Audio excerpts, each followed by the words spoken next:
দুদকের বিষয়ে আজকে আমরা একটু লম্বা সময় নিয়ে আলোচনা করেছি, কারণ দুদক নামক যে প্রতিষ্ঠানটা, এই প্রতিষ্ঠানটা আসলে রাজনৈতিক যে ক্ষমতাসীন দলগুলো, আমরা এর আগে আওয়ামী লীগকে দেখেছি, রাজনৈতিক দলের প্রতিষ্ঠান বানিয়েছে, ক্ষমতায় যাওয়ার হাতিয়ার বানিয়েছে।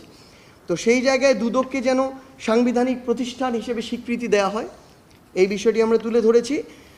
আরেকটি গুরুত্বপূর্ণ বিষয় ছিল, সরকারি ও বিচার বিভাগীয় কর্মকর্তা যারা ছিল তাদের বিরুদ্ধে মামলা দায়েরের ক্ষেত্রে আগে কিন্তু সম্পূর্ণ স্বাধীনতা দুদকের ছিল না।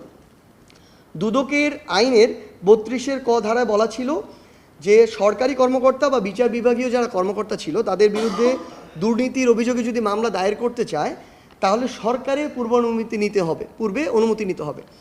তো এক্ষেত্রে আমরা মনে করি এই যে প্রক্রিয়াটি দুর্নীতি রোধে আসলে একটা বাধা হয়ে দাঁড়ায়। এটাকে বিভিন্নভাবে প্রভাবিত করা যায়, রাজনৈতিকভাবে প্রভাবিত করা যায়।